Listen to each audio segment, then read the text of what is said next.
வணக்கம்,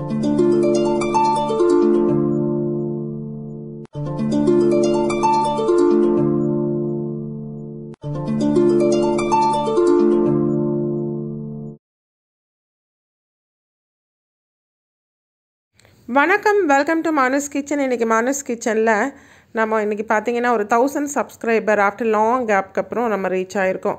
ஸோ இந்த நேரத்தில் நான் அவங்க எல்லாருக்குமே வந்து என்னுடைய நன்றியை தெரிவித்துக்கிறேன்.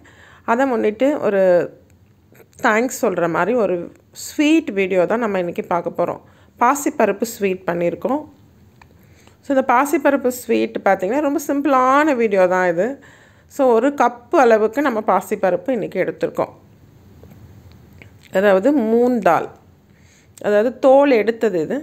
இந்த ஒரு கப் அளவுக்கு நான் என்ன பண்ணியிருக்கேன், இது நல்லா வறுத்துட்டேன், நல்லா ரோஸ்ட் பண்ணிவிட்டு நல்லா மீடியம் ஃப்ளேம்லேயே வச்சு ரோஸ்ட் பண்ணி எடுத்தாச்சு. ரோஸ்ட் பண்ணிவிட்டு அதுக்கப்புறம் ஒரு 2 வாட்டி தண்ணியில் அதை வாஷ் பண்ணி எடுத்துருக்கோம். கண்டிப்பாக நம்ம வறுத்துட்டு தான் வந்து இந்த ஸ்வீட்டை வந்து பண்ணணும். வறுக்காமல் பண்ணால் டேஸ்ட் வந்து அந்தளவுக்கு இருக்காது. ஸோ இது கிட்டத்தட்ட பார்த்திங்கன்னா ஒரு கப்பு பாசிப்பருப்புக்கு ஒரு 3 கப்பு தண்ணி சேர்த்து அப்படியே நம்ம ப்ளைனாக குக்கரில் விசில் போட்டு வேக வைக்க போகிறோம். ஒரு 3 to 4 விசில்ஸ் வந்தால் போதும். ஸோ இப்போ நல்லாவே வந்து பாசிப்பருப்பு வெந்திருக்கு. ஸோ இன்னும் அங்கங்கே 1-2 பருப்பு தெரிஞ்சுதுன்னா நீங்கள் என்ன பண்ணுறீங்க, அதை நல்லா அந்த ஒரு பருப்பு கடையிறத வச்சு நல்லா வந்து மிக்ஸ் பண்ணி எடுத்துக்கலாம். ஸோ அவ்வளோதான். அடுத்து வந்து ஒரு இரும்பு கடாய் எடுத்துருக்கோம். இல்லை ஒரு நான்ஸ்டிக் நான் வேண்டான்ட்டு இரும்பு கடாய் எடுத்திருக்கேன். ஸோ இதுவுமே நல்லா ஒட்டாமல் வரும். இதில் வந்து ஒரு டேபிள் ஸ்பூன் அளவுக்கு நம்ம வந்து கீ சேர்த்துருக்கோம். கீ சேர்த்துட்டு அது நல்லா சூடான பிறகு ஒரு டேபிள் ஸ்பூன் அளவுக்கு கோதுமை மாவு சேர்த்து அதை நல்லா அந்த எண்ணெயிலே பொரிய வைக்கிறோம். ஸோ அது நல்லா ரோஸ்ட் ஆகட்டும். அது வாசமே வந்து ரொம்ப நல்லாயிருக்கும். வாசனை பார்த்திங்கன்னா அந்த ஆயிலில், அதாவது இந்த நெய்யில் பொரிக்கும்போது அந்த வீட் ஃப்ளோர் சேரும்போது அவ்வளோ வாசமாக இருக்கும். ஸோ அதுக்கப்புறம் நம்ம வந்து இந்த மசிச்சு வச்சுருக்க அந்த பாசிப்பருப்பு, அதை எடுத்து வேக வச்ச பாசிப்பருப்பை இதோட சேர்க்குறோம்.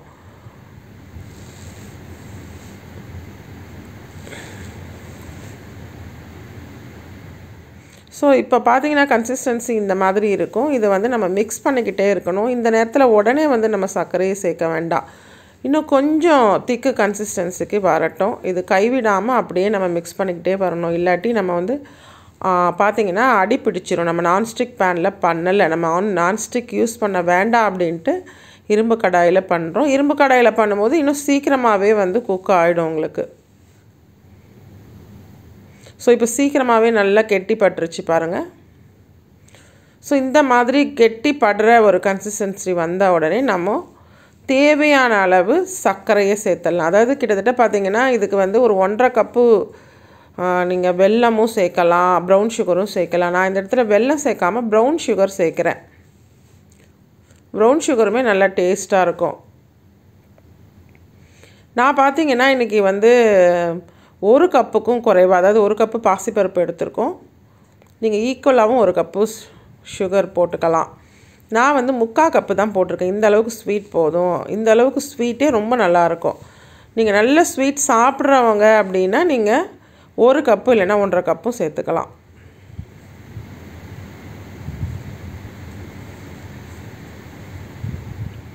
ஸோ இதுக்கு முன்னாடி அந்த ஸ்வீட் சேர்க்குறதுக்கு முன்னாடி, அதாவது ப்ரௌன் சுகர், நாட்டு சர்க்கரை சேர்க்குறதுக்கு முன்னாடி கொஞ்சமாக ஒரு பிஞ்ச் சால்ட்டு சேர்த்துடலாம். எப்போவுமே ஸ்வீட்டுக்கு கொஞ்சம் சால்ட்டு சேர்த்திங்கன்னா அது கூடுதல் டேஸ்ட்டு கிடைக்கும். சால்ட்டு சேர்த்தாச்சு.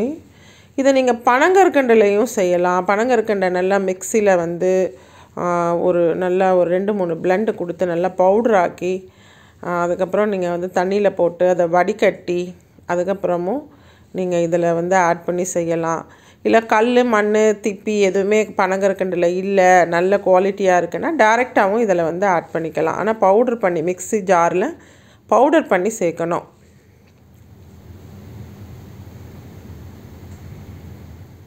ஸோ நான் இப்போ சொன்ன மாதிரி ஒரு 3/4 கப்பு தான் எடுத்திருக்கேன் பாருங்கள். ஒரு கப்பு பாசிப்பருப்புக்கு 3/4 கப்பு ப்ரௌன் சுகர் எடுத்திருக்கோம். ப்ரௌன் சுகருன்றதால அது வந்து நல்லா பொடியாக தான் இருக்கிறதுனால நான் அப்படியே சேர்த்துருக்கேன் பாருங்கள்.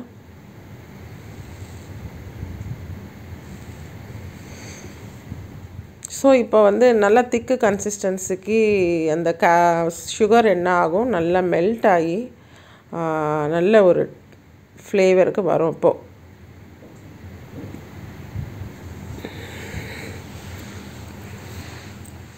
ஸோ இப்போ பார்த்தீங்கன்னா இந்த ப்ரௌன் சுகர் நல்லா கேரமலைஸ்டு ஆகிடும்.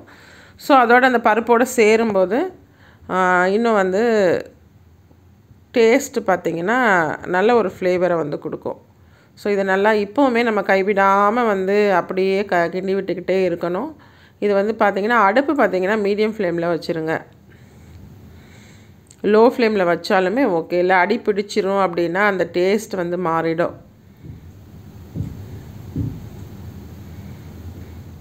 ஸோ இப்போ கலர் சேஞ்சஸ் வருது பாருங்கள் நல்லா.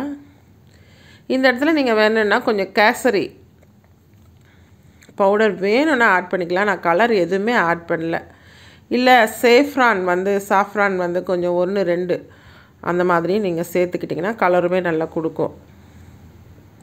இப்போ ஏலக்காவை நம்ம வந்து இந்த தோலோடு இருக்க ஏலக்காவை நல்லா 2 ஏலக்காய் எடுத்து நல்லா இடிச்சிருக்கோம். எடுத்துகிட்டு அந்த தோலை எடுத்துகிட்டு அந்த விதையில் இருக்கக்கூடிய அதை நல்லா இடித்து பவுடர் ஆக்கி நம்ம இப்போ சேர்த்துருக்கோம்.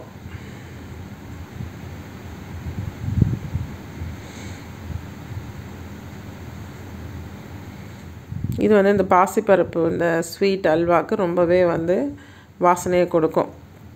ஸோ பாருங்கள், ஆல்மோஸ்ட் ரெடி ஆகிடுச்சு பாருங்கள், நல்லா திக்காக வந்துருச்சு.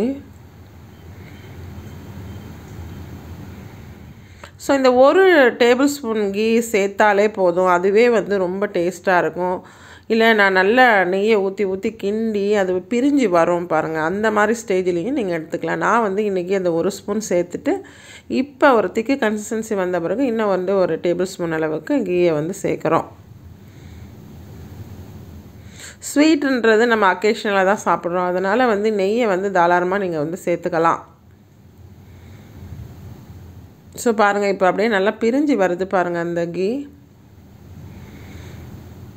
நல்லா பபிள்ஸ் விட்டுட்டு நல்ல திக்கு கன்சிஸ்டன்சிக்கு வந்துடும். ஏன்னா இப்போ அடுப்பில் இருக்கும்போது அந்த அளவுக்கு திக்கு உங்களுக்கு தெரியாது. ஃப்ளேம் ஆஃப் பண்ணிவிட்டு பார்த்தீங்கன்னா அது வந்து உங்களுக்கு நல்லா வந்து ஒரு திக்கு கன்சிஸ்டன்சிக்கு வந்துடும். ஸோ ஆல்மோஸ்ட் இப்போ ஸ்வீட், அதாவது பாசிப்பருப்பு ஸ்வீட் வந்து ரெடி ஆயிடுச்சு.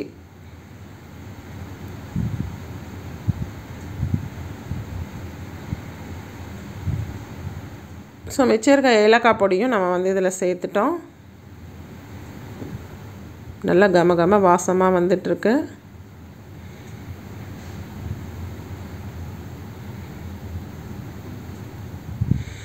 இப்போ நான் முன்ன சொன்ன மாதிரி ஒரு 2 டேபிள் ஸ்பூன் கீயை வந்து நீங்கள் முன்னாடி சேர்த்தாலும் சரி, இல்லாட்டி இந்த மாதிரி முந்திரியை வந்து நல்லா பெரிய முந்திரியை நாங்கள் நல்லா இடிச்சிட்டு அதை இந்த நெய்யில் பொரித்து எடுத்து சேர்த்தாலும் சரி, சூப்பரான பாசிப்பருப்பு ஸ்வீட்டு ரெடி. இதை பார்த்துட்டு நீங்களும் செஞ்சு பாருங்கள். தேங்க்ஸ் ஃபார் வாட்சிங்.